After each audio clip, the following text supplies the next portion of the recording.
Many people in the world today don't believe it's even possible to eat a diet that consists of only meat and eggs and fish and other animal products. Some people believe it's possible, but that it's probably very, very dangerous. It'll kill you in just a few months. Other people believe, yeah, it's possible. Yeah, you could do it for a while, but you don't want to do that for too long. It might cause some medical conditions or medical problems or increase your risk of something bad happening. Well, today, I've got 3 other doctors who espouse, endorse, and practice a carnivore diet, and they've all been doing it long term. Many of them doing it longer than me, which is 8 years and change.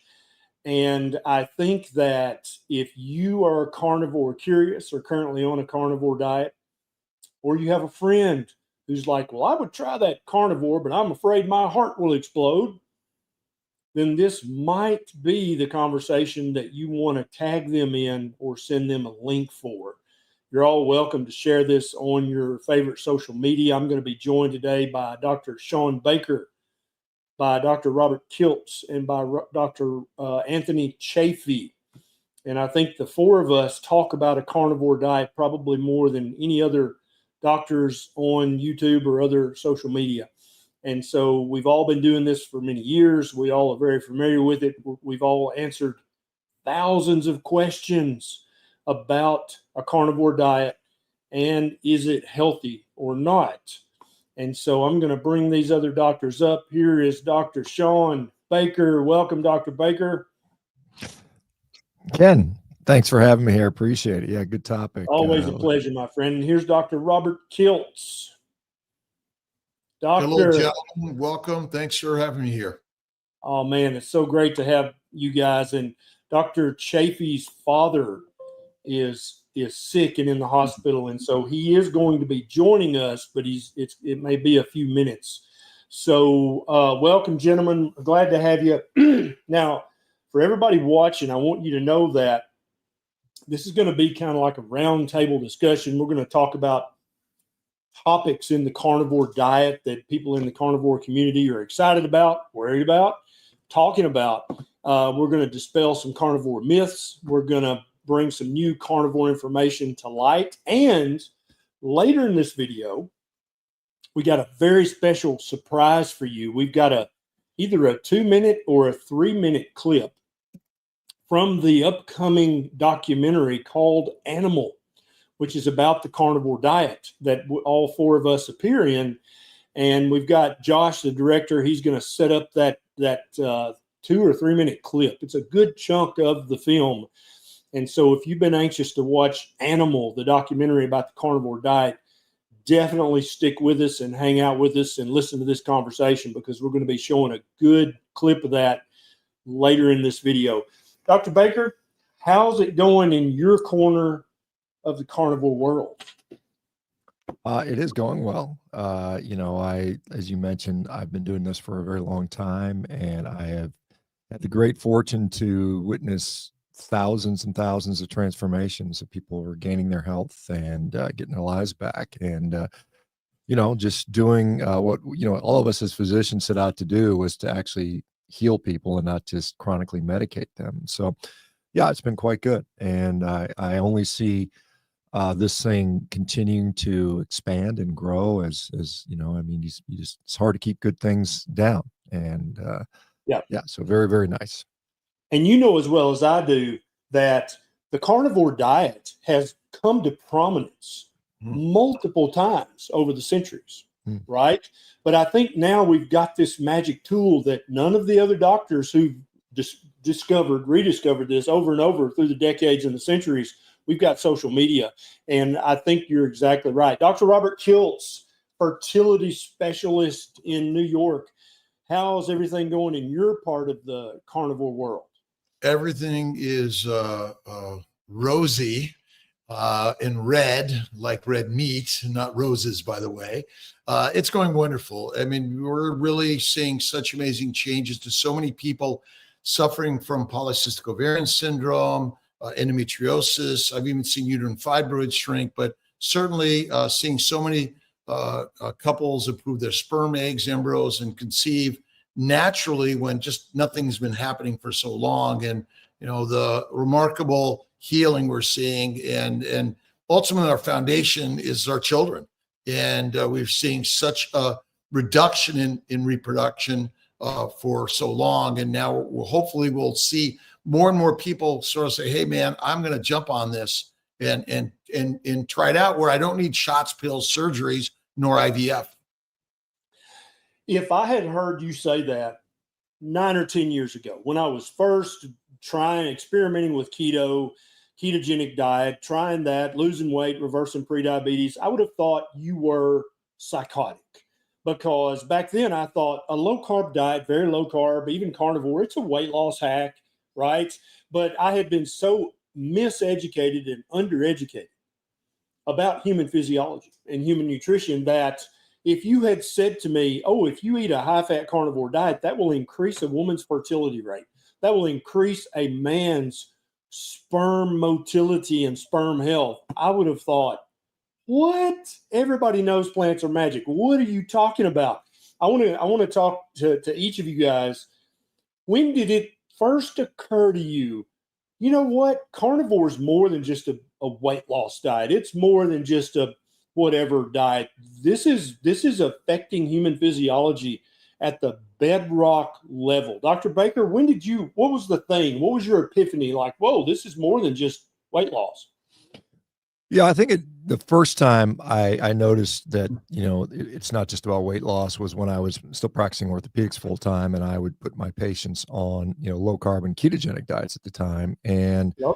I ended up canceling surgeries because people's knees stopped hurting, even though the x-ray would have warranted a knee replacement. And so that kind of clued me in that, hey, the diet can make a big difference. But I mean, somewhere, after going carnivore and then back in 2017, I convinced 100 people to do carnivore while I was discussing it on Twitter, and we got the results back. And I mean, yes, they all lost weight, but more importantly, every imaginable symptom got better. All of the metrics that we could measure around health improved dramatically. So that was the beginning of that. And then again, since that time, I've seen, and some really freaky things that get better, all these autoimmune diseases, all these, even genetic diseases that you would think like I'll give you the example of Ehlers-Danlos syndrome. It's a genetic connective tissue disorder with a problem with type 1 collagen. And these people who chronically dislocate their joints, they go on a carnivore diet and their joints stop dislocating, which I still to this day cannot quite figure out why that occurs. But it does, and I've seen it over and over again. So yeah, it's been, and this is something what I talked about early on when I saw people talking about ketogenic diets in the context of either weight loss or diabetes. I said, look, it's much more than that. And now, as you know, people are talking about mental health, but it's so much more. I mean, there's so much more, and I think, most of the disease is probably us living in a discordant fashion from what we're designed to be living at. And I think the carnivore diet is, as you like to say, a proper human diet that puts us into a proper place where our health should be. Yep. Dr. Kiltz, what was the moment? Do you remember when you were like, wait a minute? Well, let's see. I've been practicing fertility for 30 plus years. And about 20 years ago, I integrated acupuncture, yoga, meditation, prayer to kind of de-stress and hopefully reduce cortisol, epinephrine, and help people stay in the game and reduce inflammation. And some of my patients were getting pregnant on this diet called paleo. And I said, I had how are you getting pregnant on paleo diet? So I dug into it and I then found keto, and then I ran into carnivore. And I suffer from arthritis, psoriasis, migraines, kidney stones, bowel bleeding, and more myself. And they went away. They got better on paleo, better on keto, and gone on carnivore. And so, I figured it's my job to share with our patients something that it didn't make sense until you dig deep and realize this isn't new. It's been around a long time. If you read Salisbury stuff from the 1800s, and many more people, you realize that plants ultimately are poisonous for humans in any significance or frequency, or in some cases, small amounts. That's all it takes. And the companies that used to tell us that tobacco wasn't harmful for us somehow managed to buy up the plant, all the other food companies, and basically, hoolah, you know, we're gonna tell you that plants are good, and no one's gonna argue with that one because we know fat is bad, and we see so many people healing on paleo, keto, and carnivore is quite amazing. And interesting enough, the birth control pill and the abortion pill are made from plants. And you know, when you start thinking about this stuff, it's radical. But we've been, you know, we talk about it a lot, and there are more and more people, as you're seeing, looking at carnivore as like the top of the line. The last I looked, I think we're more like lions than we are like pigs, cows, and sheep. Yep. And I'll tell you guys the two quick stories that made me go, wait a minute, there's something more to this. I had a 48-year-old woman and a 51-year-old woman, both flirting aggressively with menopause, right? But they both came in and they had seen my weight loss transformation. I'd went from 297 pounds to probably at that time 250, still overweight, but way better. And they both wanted to try this diet. And then it was basically meat heavy keto. And I said, yeah, give it a try. And so at either 3 or 6 months follow-up, both of them came back in. They both lost weight, but they were also both pregnant. One was very, very happy about this because they've been praying for a baby. That's the 48-year-old. And I'm like, weird, but okay, you know, that happens. Then the 51-year-old came in, and she was not happy at all about being pregnant.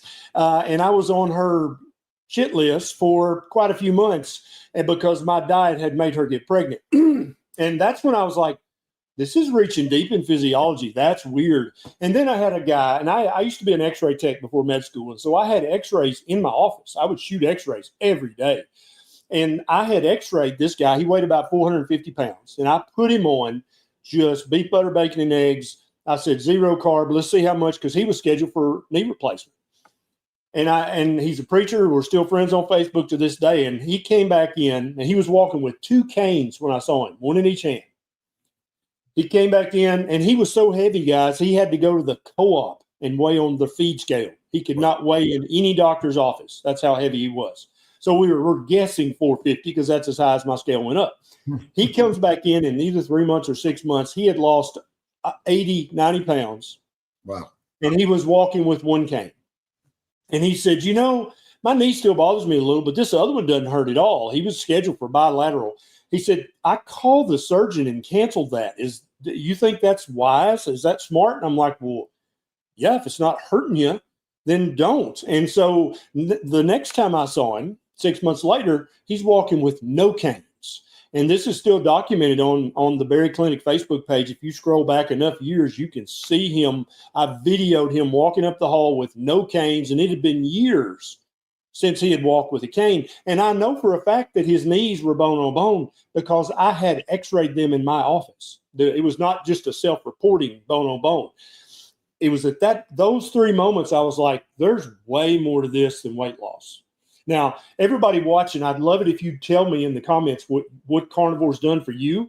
And if you haven't already done so, hit the thumbs up or the heart. And please consider sharing this. We're going to have Dr. Anthony Chaffee joining us here in just a few minutes. He's tending to his very ill father, but he's going to try to jump on here when he can. Let's get controversial. You guys up for it? All right. Okay. No, we don't like controversy. We like it to be easy. Baker's face when I said that. Okay. There's this rumor, theory, hypothesis going around in the carnivore community that if you're too strictly carnivore for too long, that it can cause something that's been labeled insulin suppression, and that it can in a negative way, a pathological way, suppress your body's ability to secrete insulin from the beta cells in your pancreas. What do you think about this? What have you heard? What are you seeing? Because I know both of you guys work with thousands of people just like I do. Have you seen this? Do you think this is real? If not, what do you think's going on instead? We'll start with Dr. Baker. Well, I mean, certainly we see people's insulin come down on Sure. carnivore, and we see it on a ketogenic diet as well. A lot of people have insulins 20, 30, and then on carnivore, it'll be consistently below 5, maybe 2, 3 or something like that. I don't know that that is suppression. I think that when people say, I've heard people say that you must have carbohydrates to stimulate insulin secretion from the pancreas. Well, that's just clearly not true. We know that protein will also stimulate insulin. I think if we look at, if you can say like, we don't like it because insulin levels are relatively low compared to the general population.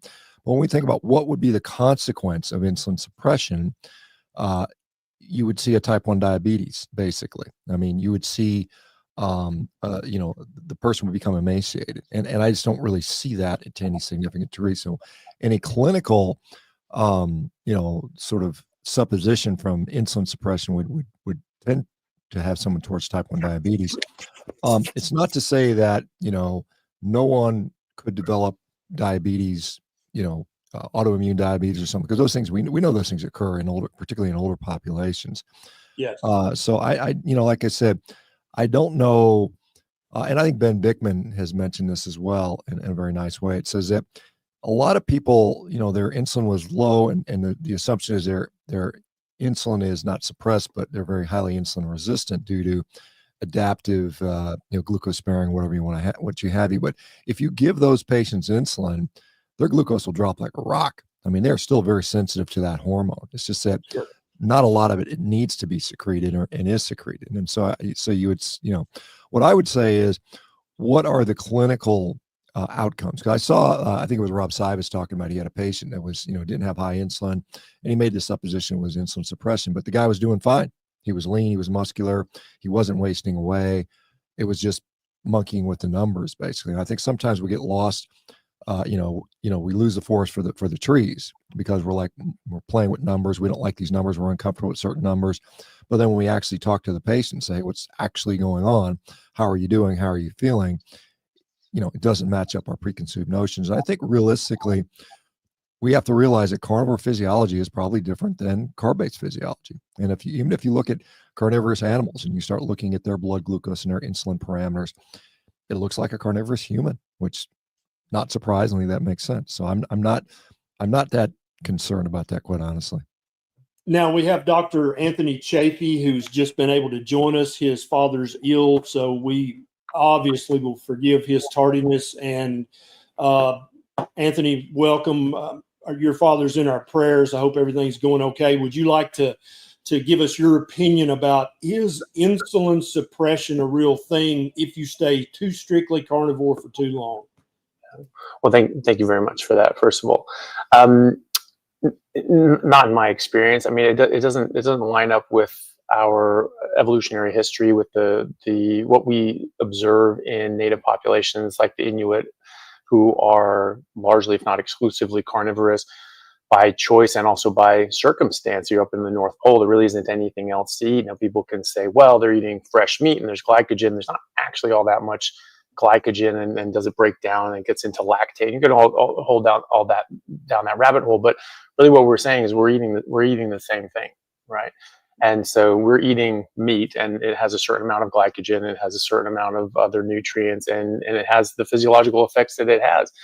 It doesn't, you have the Native Americans who are eating pemmican for most of the year. That's dried, so you're definitely going to get a breakdown of that glycogen into lactate, and so you can't really have that argument either. But either way, you get everything that you need from meat, and we don't see this type 1 expression in the Inuit. They have very, very healthy outcomes, and so you can't live generation after generation after generation if that were the case. And so maybe there's even in Dr. Sivey's experience, he's talking about isolated examples of people that have strange numbers on their tests, and like Dr. Baker said, they were otherwise very healthy. And there's a saying in medicine, which is, you treat patients, you don't treat lab tests. And so having an isolated, or a few isolated examples of someone who has numbers on their blood tests that we don't really fully understand, but otherwise healthy, that's not necessarily a reason to throw the baby out with the bathwater. And in my experience, I haven't had even an isolated example of that in my clinical practice when people go on carnivore ketogenic diets. And we've had people on ketogenic diets a lot longer than just this recent iteration of a carnivorous ketogenic diet, a plant-free ketogenic diet. So this isn't something that really showed up. And so I agree with Dr. Baker that if this was true insulin suppression, we should see elevated blood sugars. We should see people having a sort of a type 1 expression or a LADA or some sort of sign of insufficiency. That if you have insulin insufficiency or suppression causing insufficiency, there should be consequences thereof, namely high blood sugar, ketoacidosis, those sorts of things. And I haven't seen that yet personally myself anyway. Yeah, I agree with both of you guys. Dr. Kiltz, how many cases of insulin suppression have you diagnosed and have you treated because of a carnivore diet? If I saw someone with a low insulin level, I would suspect type 1 diabetes.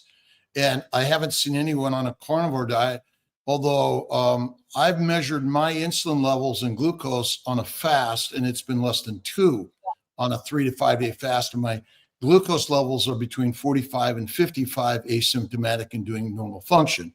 My theory about insulin is it's a digestive hormone. It rises when you consume amino acids and sugars, and it goes to the liver, and in the liver, it converts amino acids, sugars to fat. That's its job. If you're eating a high fat only, then, and although you likely should see a little bit of insulin because there is some sugar and proteins in fat, but I haven't seen that.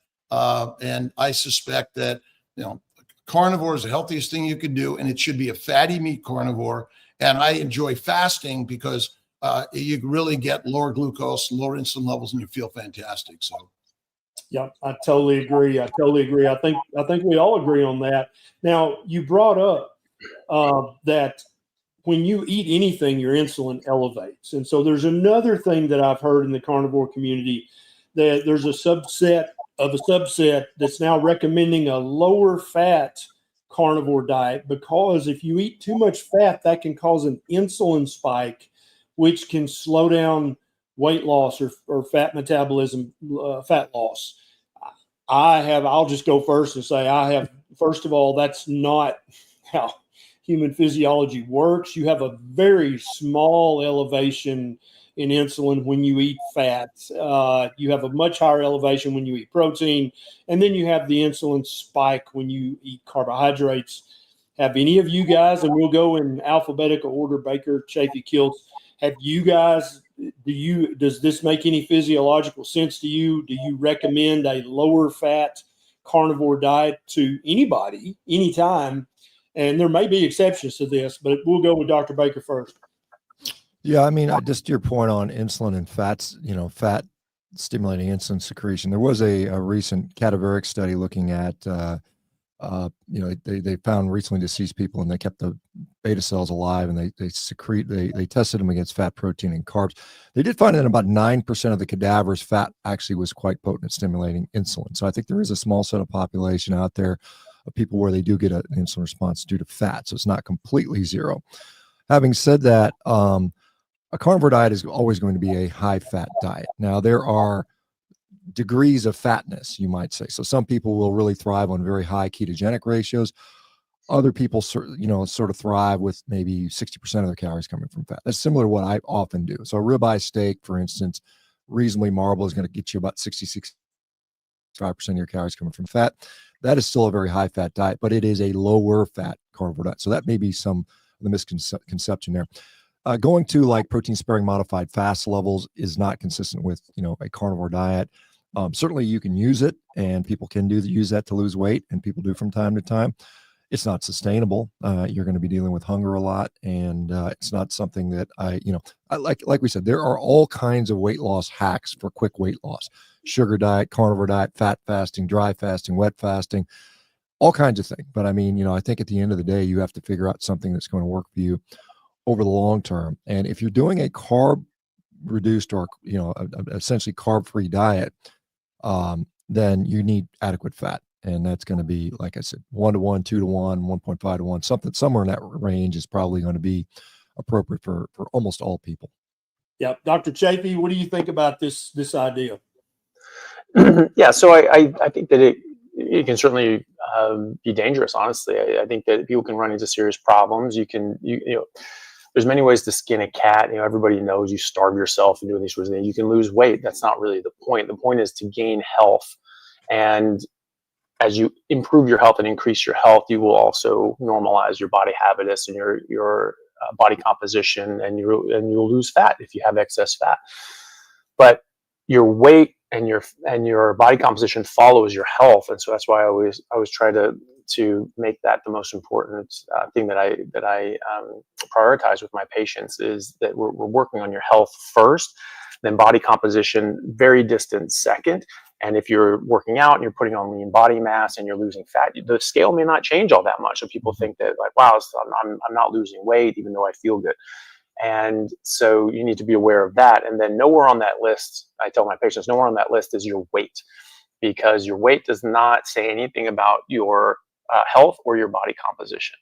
And so it's about health first. And when you're cutting out all the fat and you're starving yourself, sure, you're going to lose weight, but it's not sustainable, as Dr. Baker said. What are you going to do long term? It's better to set yourself up for future success and set your habits up now for what you're going to be doing in the future. You should be doing the same thing now that gives you good health now that you will be doing 5, 10 years, 15, 20 years down the road. So it's going to maintain those positive effects that you've had. Now, maybe it doesn't get you there as fast as you want them to, but slow and steady wins the race. I mean, this goes back to ancient Greece, right? You know, just look, stay on the path, do the right thing, even though it seems like it's taking longer, you'll actually get to where you want to go faster, better, more efficiently. It's also very important for people to realize that fat is not just a calorie source. It's not just something that's going to add to your total calories for the day. And maybe those calories need to be stored. They're essential nutrients. There's a set of essential nutrients. They're essential fatty acids you have to have or you can get sick and die. They're essential fat-soluble nutrients that you have to have or you can get sick and die. And by eliminating those, you can actually hurt yourself. And I've had many people reach out to me that they have tried this sort of short-term sort of diet. They paid thousands of dollars to go into these courses, and basically what they're told is do a carnivore diet, but mostly eat protein, low fat, and under 1,000 calories a day, and get outside and exercise. Like, I have no doubt that that's going to make people lose weight, but it's also going to make them less healthy. And people are telling me that they're having serious health issues as a result of that. They're losing their hair, they're having other sort of serious issues as well, and that they have to break out of that. Okay, so you can't do that forever. What do you do? Where do you go back to? You haven't taught them, how to live and how to eat properly. And so now they say, okay, well, I can't maintain this. I can't continue this. And when they do, they go back to sort of whatever they were doing before, and they sort of do that yo-yo diet. So I think that's an issue. Definitely agree with the idea that fat is not your main concern for insulin elevation. It has some properties where it will slightly raise insulin in some cases, but protein is going to do it a lot more. Carbs are going to do it a lot more than that. And so if we're worried about insulin specifically, fat is actually where you want to lean into. And from very quickly from a weight perspective, so something that was pointed out by Dr. Michael Eads. And he just pointed out that we're looking at this equation the wrong way. We're saying, well, there's 9 calories per gram of fat and 4 for protein and carbs, and that's sort of not exactly that. But what he pointed out was that we're looking at it the wrong way around, because calories don't weigh anything. Grams weigh something, and so it's actually 1 gram per 9 calories. So you get more bang for your buck, whereas actually 2.2 grams per 9 calories for protein and carbs. So if you want to pull in less weight, if you eat a pound of steak, your system will weigh 1 more pound, right? And so if you're eating lean and you have to eat 3 pounds to get the same calories, then you have to take in 3 pounds, whereas otherwise you take in 1 pound. And so you're actually bringing in less grams of nutrition into your body. So that's something to think about as well. But from an insulin standpoint, you should not have, fat is not what you need to worry about as far as insulin is concerned. Yeah, I totally agree. And Dr. Chaffee mentioned skinning the cat in his answer. And if you do skin the cat and decide to eat it, I would recommend frying it in butter and wrapping it in bacon, because cat is very, very lean. Now, Dr. Kiltz, I've got a question for you. This is probably the most controversial that we're going to talk about today. And then we're going to let you guys go around the table. But first, everybody watching this, we got 4,700 people watching this. We need double that number. There are people out there suffering from chronic medical diseases that literally can be reversed by this diet. Please share this on your favorite social media. Please send it in an email or a text message or WhatsApp. We need to get this message out so that the carnivore diet doesn't die like it did in 1797. It became very popular in a city, and then it just died out because there was not enough word of mouth. Then it became popular again with The Undertaker. Then it became popular again. Let's not let that happen this time. Now, one of the things that can make a very therapeutic diet like carnivore get polluted and diluted and die out is when people start trying to carve out their own little niche. Oh, well, you've got to do this or that, or it's very complicated, but take my course and I'll teach you how. There's this thing, and we actually got a comment here. Todd Adams says, let's address the elephant in the room, gentlemen. What's up with the new sugar diet craze? And I actually made a video on this recently, and several people tried to crucify me online, but I'm still with us. So obviously they didn't have their intended effect. Dr. Kiltz, what's up with this sugar diet? Do you recommend it? What's up? Well, there's only one diet to recommend, and that's fatty meat carnivore. And any of these fad diets, I mean, these are really the fad diets. The species-specific diet, proper human diet, is simply carnivore. And when we say carnivore, it's fatty meat. That is really such a critical thing. And ultimately, fat contains every mineral, vitamin, building block for your body, and it's anti-inflammatory. We know about protein-sparing, low-fat diets, which I'm not a fan of personally. You might be able to do it in the short term to low-fat diet, but protein poisoning is real. And my sense is that most people eating a fruit, fiber, vegetable, seeds, nuts, chicken, fish, and turkey, which are all low-fat diets. And most people overcook their meat, the fat's gone. And if you look at Pottinger's cats, that essentially cooked meat may not be good for any of us. And that may be part of the problem on carnivore. But, I don't understand, sugar diet, I just stay away from all that stuff personally. We know species-specific, proper human diet, it's fatty meat. And insulin is not the cause of disease. It's a low-fat, plant-based diet. That's really simply it. Insulin's job is to make fat in the liver. If it doesn't do that, you're dead. And insulin goes up when your sugar or amino acids go up. It's supposed to do that. So I stick to the information I learned from Dr. Baker, Dr. Berry, Dr. Chaffee, and so many others in this community that really are just speaking the truth, which we're lions, not sheep. Now, everybody that's watching this, later in this video, we're going to have a special surprise for you. We have the director of the new documentary called Animal, and we've got I think a 2-minute clip directly from the documentary that we're going to show you guys in a few minutes. So stick with us. And if you know anybody who's carnivore curious, send them a link to this video. Dr. Baker, a mutual friend of ours, is who made the video about this sugar diet.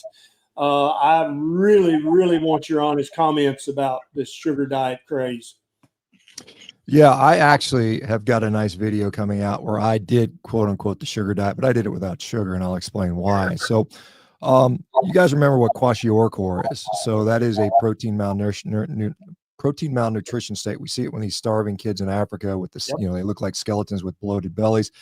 Those kids get enough calories. They get a pure carbohydrate diet with no protein, and they do indeed lose weight. And so when our body senses that we are low in methionine, we are low in leucine, we are low in branched chains amino acids, we secrete this substance, this hormone called FGF21, fibroblast growth factor 21. And when that occurs, we do mobilize fat and glycogen, and because our body literally thinks we're starving to death. And why kids, when they're in that situation, get so skinny is because kids are in this rapid growth phase. Adults, what happens to adults is they get the typical fruitarian type of situation over the long term, right? Now, for a short-term hack, like anything else, yes, you can eat pure energy and drop your protein down to next to nothing, and you will lose weight. However, that's not sustainable, right? And there is such thing as FGF resistance, where people, if they do this chronically, then they become resistant to this. And so, to that point, I did a little experiment where I ate nothing but fat, no protein for 3 days, and I dropped 8 pounds. Right. So, sugar diet without the sugar, it's basically a protein restriction diet. That is not a good solution long term. We all know the dangers of not eating enough protein. That doesn't have to be super high protein, but when you get your protein low enough, you will tend to lose weight. But like I said, and honestly, if you stick a sugar diet on somebody who's a type 1 diabetic, a type 2 diabetic who's poorly controlled, a type 2 diabetic that's on insulin resistant, you're probably asking for DKA. These people are going to see their blood glucose go to 300, 400, 500. They're going to end up in ER, in DKA potentially. So, I mean, this is not something you can just willy-nilly play around with. When Kepner was doing his rice diet back in the 1940s and 50s in Germany, all of his patients were inpatients. They were inpatient under strict strict medical supervision, possibly for that very, very, very well-known reason, although they didn't quite have the understanding of what's going on, but they knew they could potentially harm some people. I think that some people will lose weight doing a sugar diet. As you guys know, sugar for a lot of people is an absolute disaster: joint pain, inflammation, addiction, brain fog, hypoglycemia, hyperglycemia. So there are some potential issues. Now, if you're a super fit guy and you want to lose 10 pounds, i.e. my friend Mark Bell wants to get ripped down, I mean, yeah, he can do it. He's going to long term, and Mark always likes to talk about strength is never a weakness. And I think he's cognizant enough to know that, you do this long enough and that strength is not going to be there anymore. So you've got to, I mean, like I said, I just don't think you can do a long-term sugar diet, particularly if you continually restrict protein. It's going to be a disaster. Not to mention fat. Remember, carbs are inessential. Fat, as Dr. Kiltz astutely pointed out, fat soluble vitamins and so many other nutrients that are essential to human life. Sugar is not essential. Correct. Dr. Chaffee, are you a big fan of the new sugar diet craze? No, definitely not. And like I was saying, it's not just about weight loss. There are a lot of ways to lose weight, but you want to do it in a way that's healthy and sustainable. And eating proper human diet is that way. I think it's the best way. There's other ways that are at least better than the sugar diet. You can lose weight. We are seeing that. Dr. Baker illustrated some of the reasons why that could be. But then you can do it just as easily by restricting your protein and just eating fat, or just not eating. I mean, these are things that people have done for a long time. Head to head with a low carb, high fat diet, or a low fat, high carb diet, head to head with isocaloric groups, the low carb, high fat diet work better for weight loss. And so we've seen this in experimental data sets in humans. But again, it's not just about weight loss, because weight loss isn't the end all be all. When you're eating this amount of sugar, you're going to massively increase your blood sugar. You're going to increase your insulin. You're going to increase glycation. You're going to increase fructation. You're going to, these people aren't talking about having, sort of whole food sort of carbohydrates. They're literally talking about eating candy. Hey, you get to eat candy. I mean, so we're literally sort of trying to address this to 7-year-olds and get them hooked on this sort of way of eating. It's not healthy. I mean, the idea that we should be promoting eating candy and drinking soda like this is a good thing, I think is very dangerous, and is going to cause a lot of harm in people's health. This is going to make your blood sugar spike. I mean, there's all the damages, all the ravages of type 2 diabetes come from elevated blood sugar, causing glycation, damage to your blood vessels, damage to your organs, needing amputations, having end organ failure, kidney failure, going blind, diabetic retinopathy, Alzheimer's, type 3 diabetes, hormonal disruptions from the insulin affecting hundreds of different physiological processes in your body and your brain. And now you're spiking this up, and you're getting a disruption and imbalance in those hormones and physiological processes. So it's it's, you know, a short-term method that people can lose weight, but I think there are better ways of doing that, much healthier ways of doing that, and ways that you don't it doesn't have to be short-term. It doesn't have to be just, oh, I'm just going to do this for a few weeks until my body starts having very serious issues, and then you have to deal with those issues. You know, doing something in a healthy way is going to be allow you to do that for the rest of your life, and that's really what we need to think about, and having healthy weight loss with the end result and the end goal being health, and then letting your weight and everything else balance out. You know, my concern as well is that this is sort of jumped up so rapidly. I mean, think about how long it's taken for a ketogenic, for paleo, for carnivore to really get a foothold and get out there. There's been a really grassroots movement that's taken years and decades to get going, and people like, you know, Dr. Atkins getting lambasted and things like that. You know, making up stories that he died of a heart attack when he actually died by slipping on ice and hitting his head. You know, textbooks from Dr. Osler in the early 1900s, late 1800s, specifically saying the treatment for diabetes type 1 and type 2, because they didn't differentiate back then, was carbohydrate restriction. You know, this has been a medical intervention for literally centuries now, and yet we're trying to, but it takes a massive grassroots effort to get this back in the vernacular. Whereas the sugar diet, it just came like that, you know. And so I just wonder, you know, is this a response from the sugar industry, from the processed food industry, because their cereal sales are going down, their soda sales are going down, all these things are going down. They're okay, we need to make a response. And are they the ones pushing this out?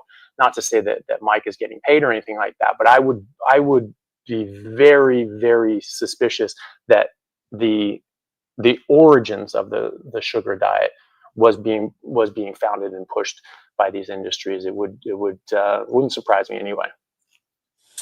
And now we're going to touch the third rail of carnivore. Uh-oh. I need all y'all's opinions. And if anybody cares what I think about the sugar diet craze, I've actually already made a video about it. It's on my YouTube channel. Here's the third rail, gentlemen. Are you ready for it? I need your honest answer. Honey, is it carnivore or not? Dr. Baker, go. No, it's not. Dr. Chaffee. No, it's not sugar, and it's bee vomit, so it's not even a part of an animal, right? You know, it's concentrated nectar. Honey carnivore. We're going to send Dr. Barry out to collect the honey for the carnivore meal, and he may not come back live. So no way. Yeah, and people say, well, wait, honey comes from an animal, and that's true, and so does rat shit, but that doesn't mean it's part of your diet, right? Yeah. All right, are we ready, you think, to watch this clip from the new documentary Animal? Are you guys ready to see this? Yeah, definitely. Absolutely. Yes, okay, indeed. all right, let me bring Josh. There's Josh Feldman. He's the director of the Animal documentary. While I'm trying to get my technology in order here, Josh, tell us about this clip we're going to see. Set this up for us while I try to get this ready. Okay, sure thing. Well, first of all, it's so great to see you guys. Oh my goodness, this is the dream team right here. And again, I want to express how incredibly humbled we are that all of you could make the time to appear in this incredible film. So again, what is Animal all about? So Animal unmasks a century-long conspiracy of political, economic, and religious forces that we believe that you all talk about have twisted our natural bond with meat, enslaving us to ill health and big pharma dependency. We got some bold interviews with you guys, obviously. We've got historical revelations, groundbreaking science. It shatters current nutritional myths and dares us to reclaim the ancestral diet that fueled our evolution. And today being a very special day, this is the day that we drop the full trailer. So Dr. Barry, you and I spoke just over a week ago. We had the teaser trailer drop. We dropped that. That was 60 seconds. And this is now the full. Now, Josh, what I've got queued up is the clip. Okay. Not the, I don't have the trailer. I have the clip. Okay. All right. We've got the trailer on our socials. Okay, yeah, because the trailer's already out there. People can watch the full trailer if you just search for Animal documentary. But what I've got queued up is the, I guess, 2-minute clip from the actual documentary itself. So do you want to set this up, or do you want me to just play it?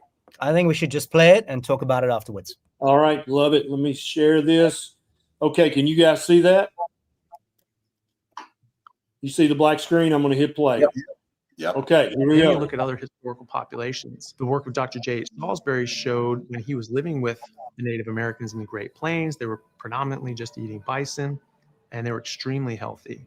And Salisbury found that they were actually living well over 100 as healthy, active adults, not just sitting in a nursing home turning to dust over 40 years, but actually out there with packs on their back following the buffalo herds day in and day out. So he was reversing autoimmune issues like rheumatoid arthritis, Crohn's, gout, helping people with tuberculosis and other sorts of serious illnesses affecting people in the 1800s by putting them on a pure red meat and water diet.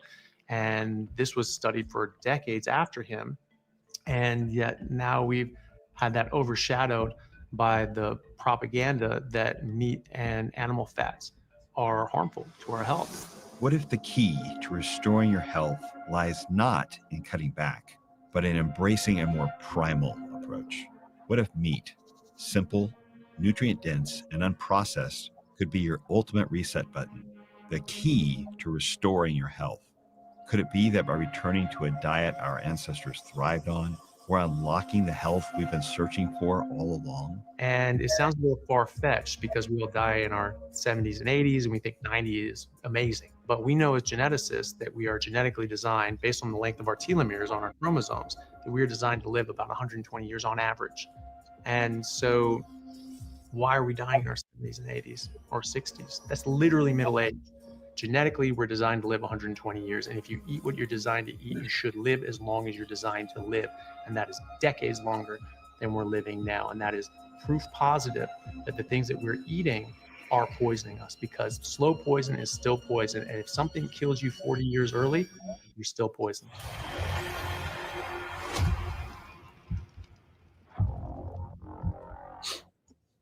Love it, love it, love it. All right, let me get back around. Here we go. Beautiful, beautiful. I love it. So, Josh, what do you want to say about this clip we've just seen? And do you have any updates about when this is going to be out? I certainly do. Well, first of all, that's just one of the many great clips that we wanted to kind of share with you guys. And as we mentioned a moment ago, the full trailer is now out, which you can catch on our website and on all your socials as well. So then the information regarding the actual release of the movie. So it will be in select theaters and on digital on June 20. So 20th of June is when you can see it. It'll be available digitally anywhere and everywhere you rent movies. So Amazon, Apple, Fandango, at home, Microsoft, etc. And then theaters. So we've got it playing in theaters in New York, in LA, in Vegas, in Austin, Houston, and possibly Dallas. There'll be an opportunity to host the film in your city if it's not listed in the cities that I just mentioned. So you can go to our website at animal.movie/how-to-watch and click host a screening to get started hosting in your community right now. Nice, nice. I love it. Josh, thank you so much for that. And we're all looking forward to the premiere of this movie. I'd love to host a premiere in Nashville. Get with Alyssa, and we'll see if we can't figure out a way to do that. And I know all the docs would love to host it in their town if possible. Josh Feldman, director of Animal, the new documentary coming out June 20. Thank you so much, Josh. Thank you, guys. Dream team. Thank you. All right. Thank you very much. Good to see you. All right. Now, Axel has a question, and I want to rephrase Axel's question into a bigger question. Actually, two questions. Axel says, do you know of any carnivore cardiologist near St. Louis? And so, Mike, then I want to change that a little so we can answer a lot of people's questions. How can people find a carnivore doctor? Number one. Number two, do people need a carnivore woke or aware or friendly doctor? And then number three, should they just not tell their doctor what kind of diet they're eating? I'll start with you, Dr. Baker. Well, certainly a lot of people have done a carnivore diet without doctor supervision. And I think for a lot of people, it's fine. There are some people where therapeutic carbohydrate restriction or carnivore diet can be something that requires supervision. You know, some people on pretty intensive blood glucose lowering medications, some people on lots of antihypertensive, some psychiatric meds. When you decrease the need for those meds and you're still taking those meds, you can get some very scary side effects: hypoglycemia, hypotension, things of that nature. So I think there is a segment of the population that certainly does need some level of supervision. You know, there are a number, you know, like all of us do it. I mean, some of us variably practice online. Our company, Rivera, we have doctors licensed in all 50 states. So if you need somebody in that regard, we're obviously more than happy to help with that. I think that, you know, when it comes to, you know, and probably all of us agree, we came to this conclusion and we're practicing medicine the way we do today, using nutrition as a front line, despite our training. You know, it's kind of like despite being a doctor, where they brainwash you so far the other direction that you're able to see through that. And correct me if I'm wrong, but every one of us experience ourselves first before we stuck our toe in and start recommending for other patients. And that's, I think, everyone that I know of that has come to carnivore and practices as a physician has literally done it themselves, because they woke up to it by experiencing it themselves. Absolutely. Dr. Kiltz, how do you think people need a carnivore friendly doctor? If so, where can they find one? Dr. Phil Avadia online is a great spot to go and listen, learn, read his book. And I think that social media is really the new medicine. We're sharing the knowledge we've learned, but we're also sharing the knowledge we've learned right here from people that are in this community, and that's the best way to go. And so, you know, chat with others in all of these support groups, and you'll learn from others that have gone through it and found out what did they do, what type of issues they've had. And it is kind of interesting. Certainly what Dr. Baker said, you know, there's some caution depending on how many drugs you're on and how severe your symptoms and disease is. But more and more people are just saying, you know what, I'm going carnivore and I'm feeling better than ever. I had a CAC score, which was 700 a couple of years ago. I was gifted the test. I would have never done it myself. And I went to my cardiologist, which I didn't have one prior to that. And I did the treadmill. I did the CT angiogram. He says, you're fine. And now he refers patients to me to discuss carnivore diet, noting I'm a fertility doctor and helping people transition right to a carnivore diet. So I think you need this platform, and you'll learn about all the potential advice that will help you heal. Dr. Chaffee, do people need a carnivore-friendly doctor? Yes or no? And where can they find one? Should your answer be yes? Yeah, I think in certain circumstances, like Dr. Baker said, it would be a good idea to have some medical support if you're on different medications, blood sugar medications, blood pressure medications, or psychiatric medications, or epilepsy medications.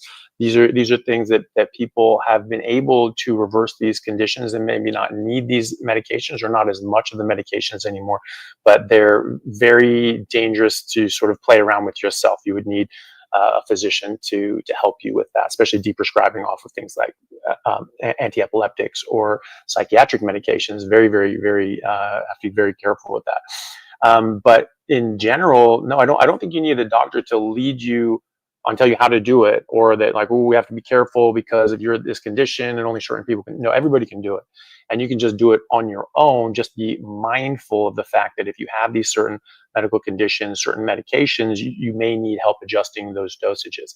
And but otherwise, you don't necessarily need someone to tell you how to do it. You can, I think the best resources are these, exactly as Dr. Kiltz said. There are many physicians, clinicians, PhDs, researchers, etc., and just normal people that have put out an abundance of free information available on the internet, because we actually care. We're not trying to profit from this. We're trying to get this information out there, because this is our birthright as human beings. We should be healthy. We shouldn't be poisoned by the different things that we're putting into our body. And so just getting that information out there it's just a basic right that people have to be healthy. And so we're not trying to profit off of it. There are people that are trying to profit off of this. Don't go there. Go to the free ones. There's plenty of places. There's Facebook groups been around for 20 years. People have been doing carnivore diets, like zero carb health, zeroing in on health. People have been doing this forever, and they're just this community structure, and they just help people out. So if you do need a doctor, and some people just want a doctor, they want someone that they can see, in the nice room with the lab coat, and someone in a suit looking at their blood test, going, this is good. This is a good thing. Your health is improving. They want that reassurance, and so for that, I can definitely understand that. And sometimes it's hard to have that animosity with your doctor saying you're going to kill yourself. This is a bad idea. It's nice to have someone saying, no, look, you're doing everything just fine, and you're actually improving your health. If people, there's so many people that get shtick from their doctors and their providers saying you're going to kill yourself eating all this red meat, but they don't bat an eye when you're eating processed garbage and candy and lollipops.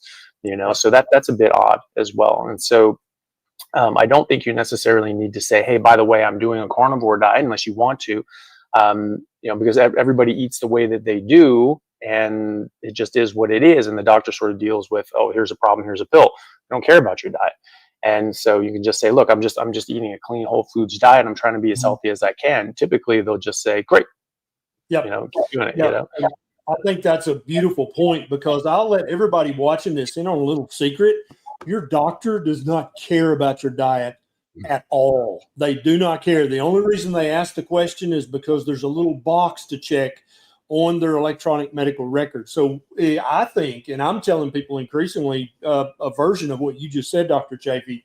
If your doctor even asks you about your diet, say, oh, doc, I'm on this really good diet. It's sugar-free. I'm not eating any ultra-processed foods whatsoever. It's all whole food, one ingredient, sugar-free, no ultra-processed foods. And 99% of doctors are going to go, oh, yeah, that sounds great. Well, you just described keto, ketovore, carnivore, and the Lion diet in one sentence, and the doctor just gave you their approval. The vast majority of people, when they say, do you know of a carnivore doctor in St. Louis?